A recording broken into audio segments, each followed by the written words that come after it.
The Japanese called it a she-crab hunt, a joke, a boast, because for 2 years, on island after island, they had done something no army in modern history had ever done.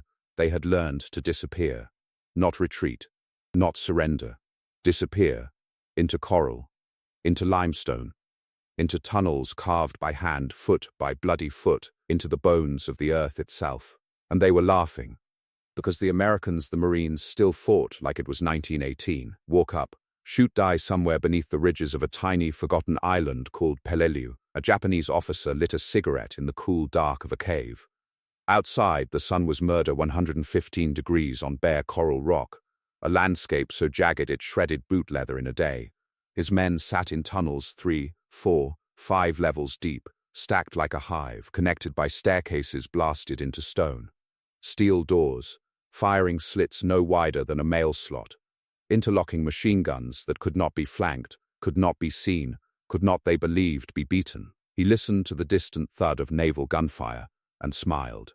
Let them shell the ridge. Let them burn their ship's ammunition on empty rock. We are already inside the mountain. Somewhere above him, a strange sound began to climb the hillside. Not a shell, not rifle fire. A low mechanical growl, treads on stone, and then a hiss.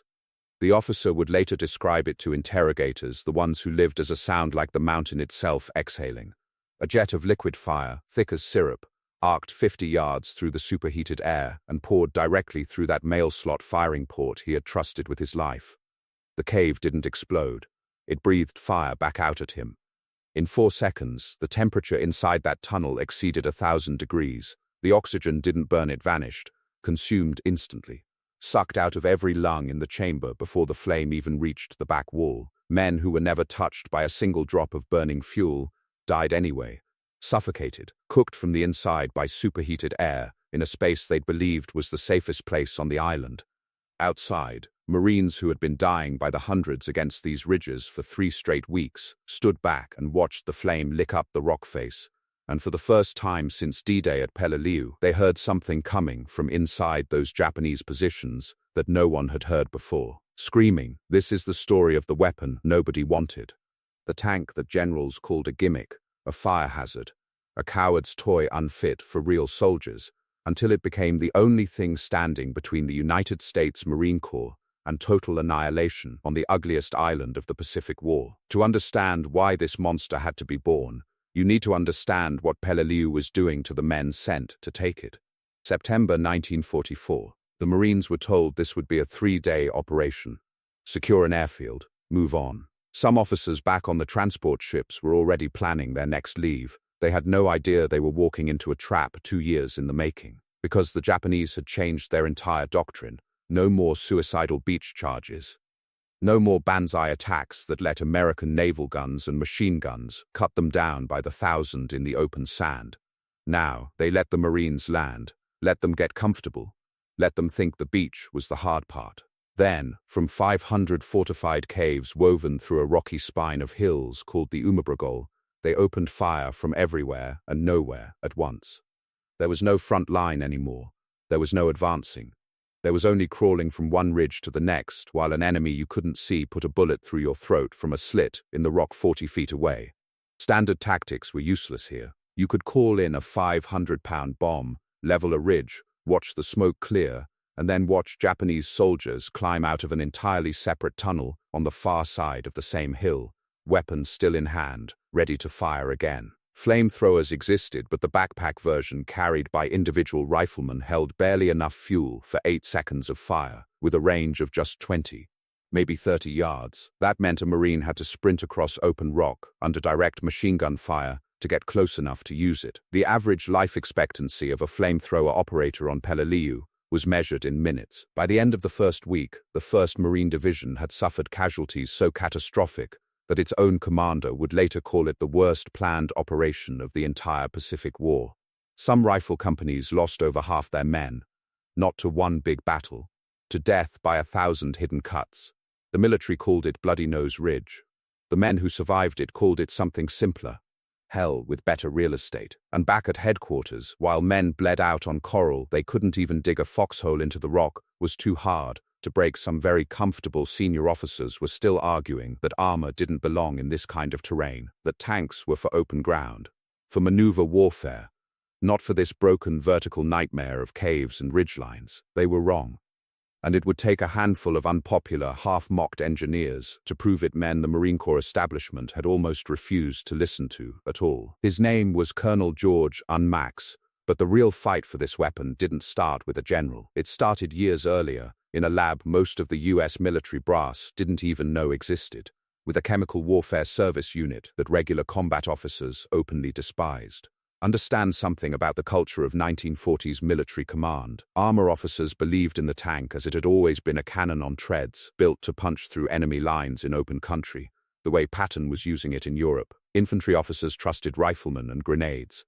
And almost everyone looked at the chemical warfare service, the guys who worked with flame and gas, as second-class soldiers, not real fighters, lab rats playing with dangerous toys nobody asked for. When engineers first proposed mounting a flame gun inside a Sherman tank, ripping out the main cannon or the hull machine gun and replacing it with a fuel tank and a nozzle, the reaction from traditional armor commanders was immediate contempt. A tank without its main gun, a tank that could run out of ammunition in under a minute, a machine that turned every crew member into a target for point-blank fire the second the fuel tank took a hit. They called it a fire hazard on treads, a parade ground stunt, something that looked terrifying on a test range and would get an entire crew burned alive the first time it took a hit in real combat. Requests to properly field these machines were buried, delayed, deprioritized. Some units had to build early prototypes almost in secret, using salvaged parts, jury-rigged fuel lines, and pressurized tanks improvised from whatever scrap metal and plumbing the mechanics could scrounge on some forgotten supply depot in the Pacific.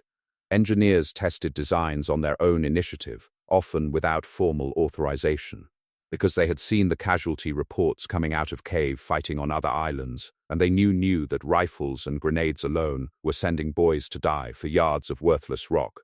They were mocked in briefings, passed over for funding, told more than once that real Marines didn't need a flame tank to do their job. But they kept building, because somewhere in the back of their minds they could already hear what was coming for the men on the next beach if nobody fixed this problem in time. What they eventually produced looked, by any traditional military standard, absurd. Picture a standard Sherman tank, 35 tons of American steel, the backbone of Allied armor. Now imagine ripping the barrel off its main turret gun and replacing it with a fat, stubby nozzle that looked more like something from a garden hose than a weapon of war. Bolted to the outside, or crammed into converted ammunition space inside the hull, sat pressurized tanks holding upward of 290 gallons of thickened fuel, a gel not unlike napalm, engineered to stick to whatever it touched and keep burning. No long-range cannon, no devastating high-explosive shell, just fire. Ignorant, primitive, ancient fire, riding on the most advanced armored chassis America could build. Crews who first saw it on the test range laughed out loud. Some infantry officers openly called it embarrassing. A tank that couldn't punch through a bunker wall with a shell, a tank whose main weapon had a maximum effective range of roughly 50 to 80 yards, meaning it had to drive closer to the enemy than almost anything else on the battlefield, directly into point-blank rifle and grenade range, just to use its only weapon. It looked slow, it looked clumsy. It looked like exactly the kind of gimmick that got men killed for a headline photo. Nobody was laughing after Peleliu, because what those engineers understood, and what the traditionalists refused to see, was that this war wasn't being decided by who had the bigger gun anymore. It was being decided by who could break the mind of an enemy who had already decided he would rather die in a hole than surrender in the open. You couldn't outshoot a man hidden behind 2 feet of coral rock. You couldn't always blast him out with high explosives buried 4 tunnel levels deep, but you could make him choose between burning alive in the dark or running out into the light, into the open, into a fight his doctrine had specifically told him to avoid. Fire doesn't need to see its target. Fire doesn't need a clean shot through a slit 40 feet away. Fire fills a room. Fire fills a cave. Fire finds every hiding place a bullet never could. When the flame tanks finally rolled into full combat use at Peleliu, something happened that no one, not the engineers, not the skeptics, not even the Marines who drove them, had fully predicted. It wasn't just that the enemy died, it was that the ones who survived broke. Japanese soldiers had trained for years to endure artillery, to endure bombing, to sit still under barrages that would shatter the nerves of ordinary men, and hold their position anyway, because their entire doctrine was built on the idea that a fortified position was survivable if you simply didn't move. Fire broke that logic completely. Survivors who escaped the flame tanks described something close to primal terror, not the calculated fear of incoming artillery, where you could guess the pattern, time the pauses, wait it out. This was different. This was the fear of being cooked alive in a hole you had dug with your own hands, in a position you had been told was impenetrable. Word spread through the tunnels faster than any radio signal. Soldiers who had never seen the flame tanks themselves heard the stories from panicked, singed survivors stumbling backward through connecting passages, and some began abandoning positions the instant they heard that mechanical growl and hiss approaching, without firing a single shot. That is the real weapon here. Not the fuel, not the fire, the sound. Marines began to notice it themselves, that low diesel groan, followed by the unmistakable pressurized hiss of the flame gun charging, carried a psychological weight completely disproportionate to its actual killing radius. A single flame tank could sometimes clear a ridgeline that had resisted infantry assault for days, simply because the men inside heard it coming and chose the tunnel exit over the fire. It didn't just kill soldiers, it unmade their training, their discipline, their entire doctrine of hold and endure, because you cannot condition a man to calmly endure the one thing that removes the air from his lungs before the flame even touches him. Not every commander on Peleliu believed in it, though, and that hesitation had a price. In the early days of the assault on the Umabrogol pocket, several infantry commanders, still clinging to the old doctrine, still distrustful of these strange, slow-moving fire tanks that couldn't punch through with a shell, chose to send riflemen and demolition teams up certain ridgelines without armor support at all. Faster, they reasoned, more flexible. Real soldiering, the way it had always been done. Those assaults, over and over, stalled in the same brutal pattern. Men crawling up exposed rock. Machine gun fire from 3 directions at once. Grenades rolled from firing slits they never even saw. Casualty reports climbing hour by hour for gains measured in yards, sometimes feet. Compare that to what happened once flame tanks were finally attached to an assault on one particularly murderous position known as the Five Sisters, a cluster of connected ridges that had bled Marine rifle companies for days, with almost no ground gained. When the flame tanks finally rolled forward here, methodically pouring fire into slit after slit, cave after cave, working alongside infantry who now had something that could actually reach into the mountain itself, positions that had held for over a week began falling in hours. The contrast was brutal, and it was undeniable. Where flame led the assault, ground changed hands. Where pride and old doctrine kept the flame tanks in reserve, Marines died taking the same ridges by inches, position by position, for days longer than they needed to. It wasn't a difference of courage. The riflemen who fought without flame support were just as brave as anyone on that island. It was a difference of tools, and of men in comfortable command posts who were slow, sometimes fatally slow, to admit that the weapon they'd mocked in briefings back home was the only thing that could truly break Peleliu's defenses.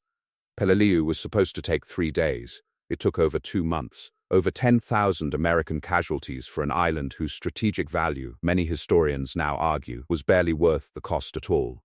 But out of that horror came a lesson the Marine Corps would carry into every island that followed Iwo Jima, Okinawa, and beyond. Flame-throwing tanks, refined and multiplied, became standard equipment for cave and bunker warfare, no longer a laughed-at experiment, but a battlefield necessity requested by name from the very infantry commanders who had once dismissed them. The engineers who built those first improvised machines never received parades. Most of their names never made it into the history books at all. They were chemical warfare specialists, the lab rats vindicated not by medals, but by the simple, brutal math of men who came home alive, because a tank with no cannon crawled toward the mountain instead of away from it. Somewhere in the Umabrogol, coral ridges still stand today, scorched black in places that have never quite grown back. And that Japanese officer, the one who lit a cigarette in the cool dark of his fortress, confident that the mountain itself would protect him, he was right about one thing. The Marines really had learned something new. Not how to blast through a mountain. How to make the mountain breathe fire back at the men hiding inside it, until the only place left to run was out into the light, where they never wanted to fight at all.